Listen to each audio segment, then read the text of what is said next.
उज्जैन में आज शंकराचार्य चौराहे पर एकत्रित हुए साधु संतों ने परमानंद महाराज का पुतला दहन कर जमकर नारेबाजी की। साधु समाज के वरिष्ठ महंतों से उनके खिलाफ कड़ी कार्रवाई करने की मांग भी की गई। दरअसल यह पूरा मामला एक सम्मान समारोह के दौरान का है, जब युग पुरुष परमानंद महाराज ने अपने उद्बोधन में संतों की तुलना कुत्तों से कर दी।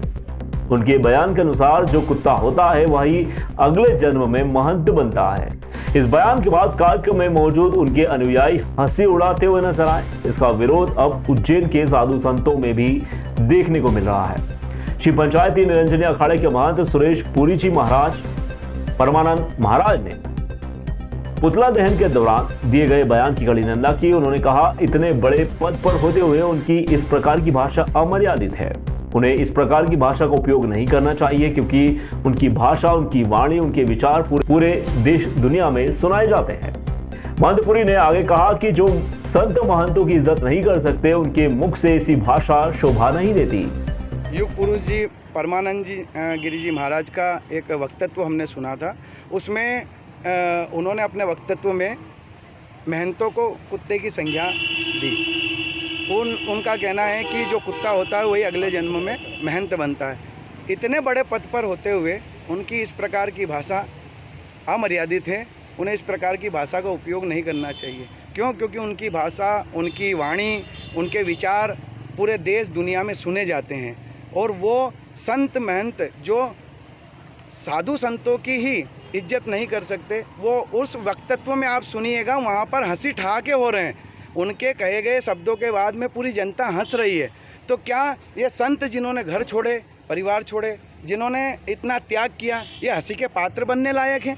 और ऐसे महापुरुष जिन्होंने कई कार्य इस देश के लिए करें, उनके मुख से इस प्रकार की भाषा शोभा नहीं देती। इसलिए आज हमने सभी साधु समाज ने मिलकर उनके विरोध में उनका पुतला दहन किया है। महाराज जी, और किस सभी गुरु पीरों से निवेदन करते हैं और अखिल भारतीय अखाड़ा परिषद के अध्यक्ष जी से भी निवेदन करते हैं, और अखिल भारतीय अखाड़ा परिषद के महामंत्री जी पूज्य हरिगिरी जी महाराज से भी निवेदन करते हैं कि इस कार्य जो उनके वाक्यों की हम घोर निंदा करते हुए कड़ी से कड़ी उन पर कार्रवाई की जाए और उन्हें पद मुक्त किया जाए। उज्जैन के चामुंडा माता मंदिर चौराहे पर आज सुबह एक बड़ा हादसा होते होते टल गया। एक बस ड्राइवर की लापरवाही के कारण बस अनियंत्रित होकर मंदिर में जा घुसी।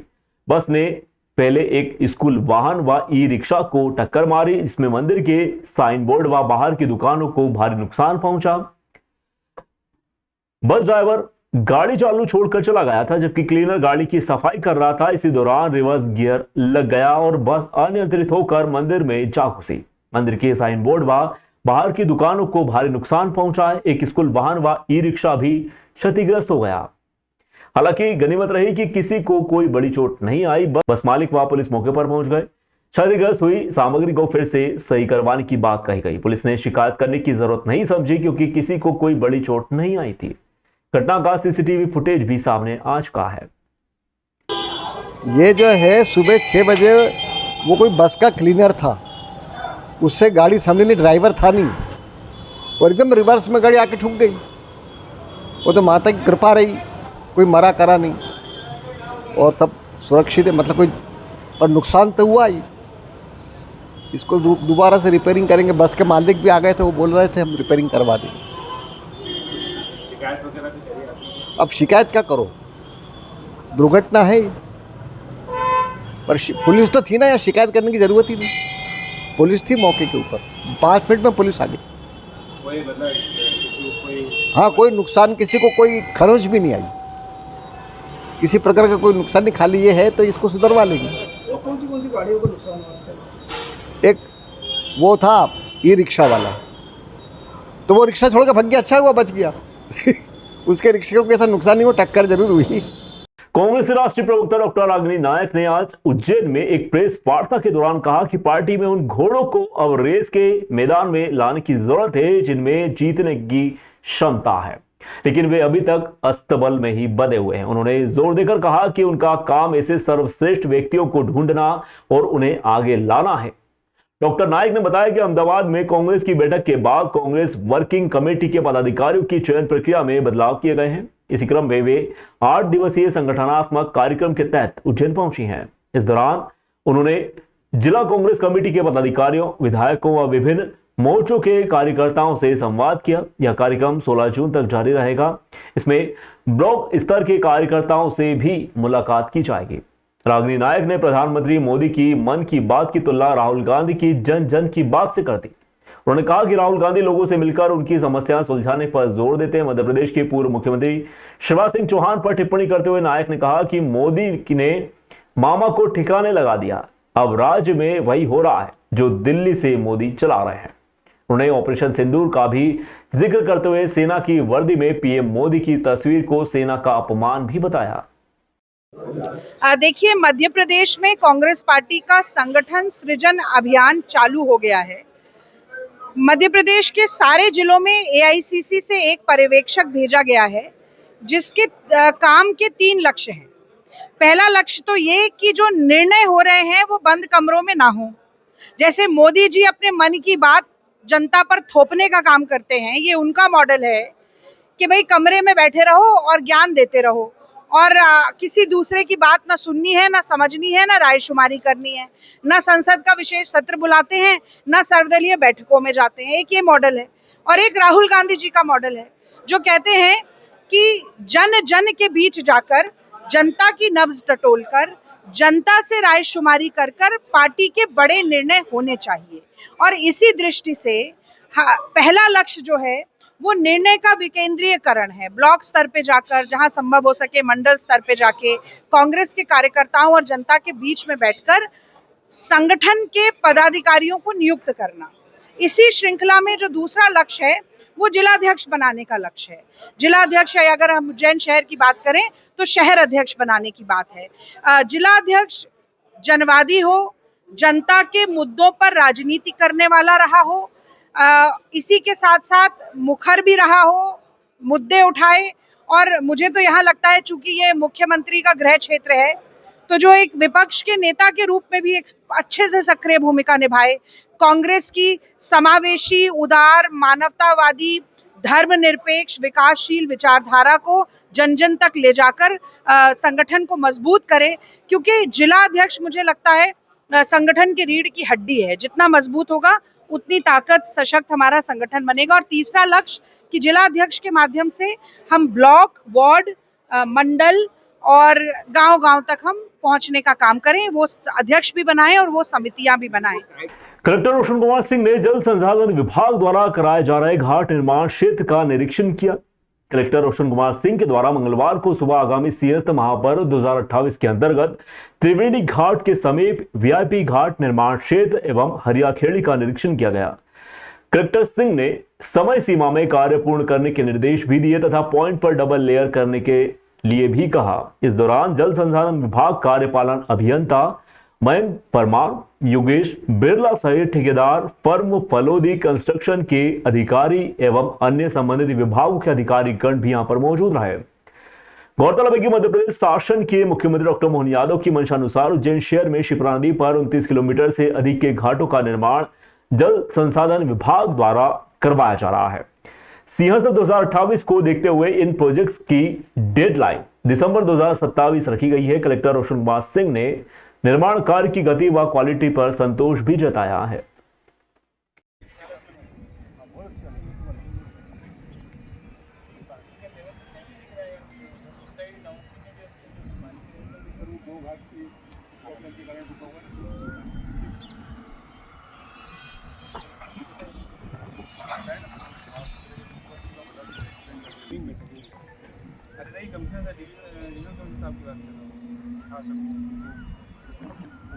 जी बिल्कुल, सिंहस्थ महापर्व 2028 की तैयारियों के संबंध में ये बहुत ही महत्वपूर्ण प्रोजेक्ट है, जिसमें कि लगभग 30 किलोमीटर घाट निर्माण होना है शिप्रा नदी के दोनों किनारों पे।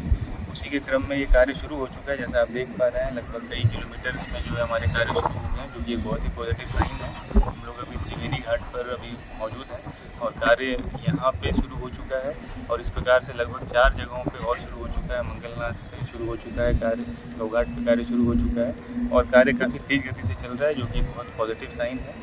और क्योंकि रास्ते में बीच में कई बैराजेज बने हुए हैं, उनसे जो है लेवल मैच करना पड़ रहा है। उन सब बारीकियों को समझा गया, जिससे कि भविष्य में जब इसका निर्माण हो तो श्रद्धालुओं को किसी प्रकार की तकलीफ ना हो। का खासकर ध्यान रखा जाएगा। और जब ये घाट निर्माण हो जाएंगे तो एक दिन में लगभग 4 से 5 करोड़ श्रद्धालु जो है यहाँ पर डुबकी लगा पाएंगे। मुझे लगता है कि बहुत बड़ी चीज़ होगी श्रद्धालुओं को अच्छी से डुबकी लगाने में और दर्शन करने में। उज्जैन में रथ यात्रा 27 जून को दोपहर 2 बजे मंडी चौराहे से शुरू होगी। यहां भगवान का 7 दिवसीय विश्राम उत्सव भी मनाया जाएगा। इस बार रथ यात्रा के माध्यम से पर्यावरण संरक्षण व सामाजिक समरसता का संदेश भी दिया जाएगा। आयोजन में अंतर्राष्ट्रीय स्तर के विद्वान, कथाकार एवं कलाकार अपनी प्रस्तुतियां देंगे। इस्कॉन मंदिर के राघव पंडित दास ने जानकारी देते हुए बताया कि आयोजन को देखते हुए इस्कॉन की ओर से मुख्यमंत्री डॉक्टर मोहन यादव को एक पत्र लिखकर उज्जैन व इंदौर में स्थानीय अवकाश घोषित करने की मांग भी की गई है। पत्र में बताया गया है कि अमेरिका के सैन फ्रांसिस्को, ओडिशा के पुरी, गुजरात के अहमदाबाद, पंजाब के लुधियाना, पश्चिम बंगाल के कोलकाता, मणिपुर, रांची एवं रायगढ़ जैसे शहरों में रथ यात्रा के दिन स्थानीय अवकाश रहता है। लेकिन उज्जैन, जो भगवान श्री कृष्ण की शिक्षा स्थली व आस्था का प्रमुख केंद्र है, वहां अब तक इस दिन कोई अवकाश घोषित नहीं किया गया है। इस साल मध्य प्रदेश में इस्कॉन द्वारा कुल 42 स्थानों पर रथ यात्राएं निकाली जाएंगी। इनमें से 8 यात्रा इस्कॉन मंदिर इंदौर, 34 यात्रा इस्कॉन उज्जैन के माध्यम से आयोजित होंगी। ये यात्राएं कुल 26 जिलों को कवर करेंगी। इस उद्देश्य से इस्कॉन उज्जैन ने 8 भव्य रथ भी तैयार करवाए हैं। जगन्नाथ स्वामी की जय। देखिए, उज्जैन एक सांस्कृतिक, आध्यात्मिक और ऐतिहासिक स्थली है और सौभाग्य से जिस जगन्नाथ जी की रथ यात्रा निकल रही है, उनके मंदिर का पुरी में निर्माण जो करवाया था वो उज्जैन के राजा इंद्रद्युम्न महाराज ने ही कराया था। और ये कृष्ण का ही एक रूप है जो कि भगवान श्री कृष्ण उज्जैन में पढ़ने के लिए आए थे और जब वो वृंदावन से द्वारका चले गए तब द्वारका से एक बार कुरुक्षेत्र में स्नान के लिए जाते हैं रथ में बैठकर, और उसमें रहती हैं सुभद्रा महारानी, उनकी बहन, उनके भाई बलदेव जी। और ये जब इनको वहां वृंदावन वासी देखते हैं तो उनका हर्ष, आनंद इतना अतिरेक होता है कि वो उसको रथ सहित कृष्ण का अपहरण करके खींच कर वृंदावन ले जा रहे हैं। तो एक बहुत ही प्रेम की कथा है, राधा रानी का कृष्ण से पुनर्मिलन है ये। और ऐसी स्थिति को उज्जैनी में होते देखना, 27 जून को 3 रथों में ये निकलेंगे भगवान, तो एक सबसे बड़ी उपलब्धि ये है कि हमारे यहाँ के जो मुख्यमंत्री मध्य प्रदेश के, उनका गृहनगर भी उज्जैन है। तो हमारा ऐसे में अनुरोध है कि पूरे विश्व में जहाँ जहाँ भी रथ यात्रा निकलती, जैसे अमेरिका, सैन फ्रांसिस्को, न्यूयॉर्क आदि में छुट्टी रहती है, इंडिया में भी उड़ीसा में जहाँ जगन्नाथ जी का स्थान है, पूरे उड़ीसा में छुट्टी रहती है, कलकत्ता में रहती है, अहमदाबाद में रहती है, इसके अलावा रायगढ़ जो छत्तीसगढ़ है वहाँ छुट्टी रहती है, और मणिपुर में रहती है। तो हम अनुरोध कर रहे हैं, मांग नहीं कर रहे हैं, क्योंकि हमारे मुख्यमंत्री तो ऑर्डरदानी है, आगे रहकर देते हैं। तो सिर्फ हम अनुरोध कर रहे हैं कि इस रथ यात्रा के महात्म और इस अवसर पर सार्वजनिक या स्थानीय अवकाश उनके द्वारा घोषित हो तो बड़ा हर्ष होगा, आनंद आएगा। महिदपुर में 8 जून राजपूत समाज की गौरवशाली परंपराओं का जीवंत चित्र प्रस्तुत करती हुई एक ऐतिहासिक एवं भव्य शोर यात्रा का आयोजन महाराणा प्रताप जयंती के पावन अवसर पर महिदपुर नगर में संपन्न हुआ। राजपूत कल्याण समिति द्वारा आयोजित यह आयोजन न केवल महिदपुर बल्कि संपूर्ण क्षेत्र में सामाजिक चेतना, संगठन शक्ति, सांस्कृतिक वैभव का प्रतीक बनकर उभरा। ऐतिहासिक यात्रा का भव्य शुभारंभ, शोर यात्रा का शुभारंभ कृषि उपज मंडी महिदपुर से हुआ। पारंपरिक वेशभूषा में सजे युवाओं, बग्घियों, घोड़ों, डीजे बैंड व केसरिया ध्वजों से सुसज्जित यह यात्रा नगर के मुख्य मार्ग डॉक्टर भीमराव अंबेडकर चौराहा, चौक बाजार, पुराना बस स्टैंड, बिनपुरा रोड से गुजरती हुई स्थानीय राजपूत बोर्डिंग पर पहुंचकर एक भव्य सभा में परिवर्तित हुई। यात्रा के मार्ग में नगरवासियों व सर्व समाज द्वारा पुष्प वर्षा कर भव्य स्वागत हुआ। ऐसा प्रतीत हो रहा था मानो संपूर्ण नगर राजपूती शौर्य गाथा में रच बस गया हो। उत्साह, उमंग व आत्मगौरव से ओतप्रोत वातावरण में नगर की हवाओं में महाराणा प्रताप अमर रहे के गगनभेदी जय घोष गूंज उठे। शौर्य यात्रा में शामिल राष्ट्रीय बग्या, सचिव, घुड़सवार दस्ते, युवाओं की टोलियां परंपरागत राजपूती परिधान इस बात के साक्षी रहे कि यह आयोजन केवल एक परंपरा नहीं बल्कि समाज की गौरव गाथा को पुनः जीवंत करने का उत्सव है। केसरिया, साफा, तलवारें, ढाले, रणभेरी के स्वर ने वातावरण को आत्मगौरव से भर दिया। राजपूत बोर्डिंग पर पहुंचकर यात्रा का समापन माल्यार्पण व दीप प्रज्वलन के साथ में हुआ। महाराणा प्रताप व भगवान श्री राम के चित्रों पर माल्यार्पण कर सभा का शुभारंभ किया गया। इस दौरान सभी अतिथियों का राजपूती पारंपरिक सम्मान यानी कि साफा, पुष्पमाला व शॉल पहनाकर भव्य अभिनंदन किया गया। सभा में पहुंचे पूर्व विधायकगण, वर्तमान जनप्रतिनिधि, करनी सेना के वरिष्ठ पदाधिकारी जीवन सिंह शेरपुर तथा समाज के अन्य प्रमुख जन मौजूद रहे। सभी वक्ताओं ने महाराणा प्रताप के जीवन, संघर्ष, स्वाभिमान, राष्ट्रभक्ति पर प्रेरणादायक विचार प्रस्तुत किए। वक्ताओं ने कहा कि राजपूत समाज केवल वीरता की प्रतीक नहीं बल्कि राष्ट्र की संस्कृति व संस्कारों का रक्षक भी है।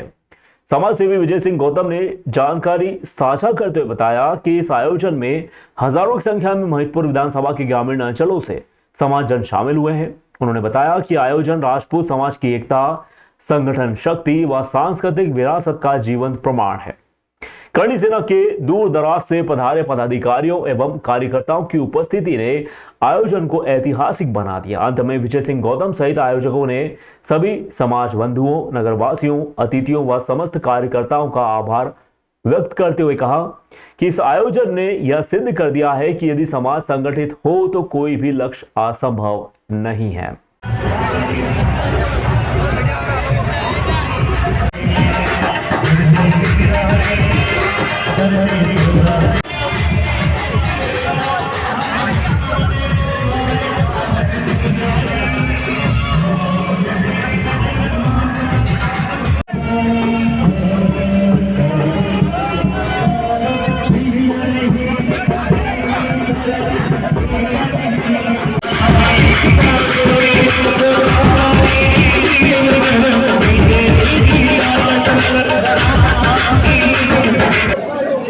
आज सब इकट्ठे हुए थे महाराणा प्रताप की जयंती के लिए और उसमें आज जैसे नई पहल की शुरुआत हुई समाज के द्वारा कि जहाँ जहाँ धर्मशालाएँ हैं जो बड़ी बड़ी जगह है जहाँ लोग स्टडी करने आते हैं वहाँ निःशुल्क पुस्तकालय की मतलब ओपनिंग की जाएगी। वहाँ बच्चों को पढ़ने की व्यवस्था की 1 महीने में शुरुआत हो जाएगी। यहाँ से शुरुआत की जैसे ही यहाँ पर हॉल मिलता है हम यहाँ पुस्तकालय चलते हैं। आज ये समाज और संगठन के लिए क्या विस्तार के लिए और क्या रूपरेखा रहेगी? समाज पहले से अच्छी स्थिति में है। हम समाज की जो मांगे हैं और सब समाज की मांगों को लेकर अपनी लड़ाई को लड़ते हैं। तो 22 की मांगे हमने 8 जनवरी में रखी थी। उन मांगों को लेकर वापस से फिर से नए आंदोलन की शुरुआत है। यानी माना जाए कि पुनः एक और आंदोलन होने की चेतावनी है? चेतावनी नहीं है, हो गई सर। गुना जिले के ग्राम नसीरपुर में स्थित श्री मनसापूर्ण हनुमान जी मंदिर प्रांगण में दिनांक 30 मई से 5 जून 2025 तक आयोजित श्री पंच कुंडात्मक रुद्र महायज्ञ एवं संगीतमय श्रीमद् भागवत महापुराण कथा का सफलतापूर्वक समापन हुआ। इस दिव्य आयोजन में भारत के विभिन्न प्रांतों जिसमें भोपाल, गुना, विदिशा, शाजापुर, सीहोर, राजगढ़, रायसेन, आगरमालवा, आध्यात्मिक नगरी उज्जैन आदि जिलों से बड़ी संख्या में श्रद्धालु एवं संत महात्मा शामिल हुए। पूरे सप्ताह ग्राम नसीरपुर एक आध्यात्मिक तीर्थ में परिवर्तित हो गया। साधु संतों की उपस्थिति व श्रीमद् भागवत कथा के भक्ति रस में डूबे श्रद्धालुओं ने वातावरण को भक्तिमय बना दिया। नागा सन्यासियों ने गांव में डेरा डालकर नगर में भव्य शोभा यात्रा भी निकाली। इसमें वे नृत्य करते हुए भक्तों के बीच में आकर्षण का केंद्र बने रहे। यज्ञकर्ता स्वामी श्री अवधूत जी महाराज बजरंग अखाड़ा दिरोली के नेतृत्व में यज्ञाचार्य पंडित भारत सुमन शर्मा के द्वारा यज्ञ अनुष्ठान का कार्य संपन्न हुआ। इसमें पंच कुंडों पर वैदिक विधि से विप्र देवताओं ने विजमानों से आहुतियां दिलवाएं। अवधूत जी महाराज ने ग्रामवासियों को धर्म कार्यों की महत्ता बताते हुए कहा, जो व्यक्ति धर्म में श्रद्धा रखता है वह जीवन में सुख, समृद्धि, शांति प्राप्त करता है। भागवत कथा के वाचक पंडित श्री महेश जी शास्त्री गुना ने श्री कृष्ण की लीलाओं, भक्ति, सेवा, ज्ञान व त्याग की भावनाओं से श्रोताओं को भाव विभोर कर दिया। प्रतिदिन दोपहर 1 से 4 बजे तक आयोजित कथा में श्रद्धालु की बड़ी संख्या में उमड़ती रही भीड़। वहीं रात्रि में श्री राम कथा के साथ भजन संध्या का धर्म लाभ भी उठाया गया। सामाजिक कार्यकर्ता एवं यज्ञ कार्य सेनापति पंडित मनोज शर्मा ने जानकारी देते हुए बताया कि यह अवधूत महाराज जी के मार्गदर्शन में दूसरा अवसर था जो कि मंशापूर्ण हनुमान मंदिर पर जब गांव में इस प्रकार के भव्य धार्मिक आयोजन का सफल आयोजन हुआ हो। उन्होंने बताया कि इस महायज्ञ में सैकड़ों संतों का सानिध्य प्राप्त हुआ और ग्रामीणों को धर्म लाभ भी मिला है। शर्मा ने कहा कि यह आयोजन केवल एक धार्मिक अनुष्ठान न होकर गांव की एकता, संस्कृति, सहयोग की भावना का जीवंत उदाहरण भी बना। आयोजन समिति ने श्रद्धालु हेतु भोजन प्रसादी, आवास, सुचारू यातायात, चिकित्सा की व्यवस्थाएं सुसंगठित रूप से की। पंचम दिवस नगर के साथ साथ ही अंतिम दिवस पूर्णाहुति के बाद महाप्रसादी वितरण के साथ में यह धार्मिक महोत्सव संपन्न हुआ, जहां 5000 से अधिक श्रद्धालुओं ने आनंद भी उठाया।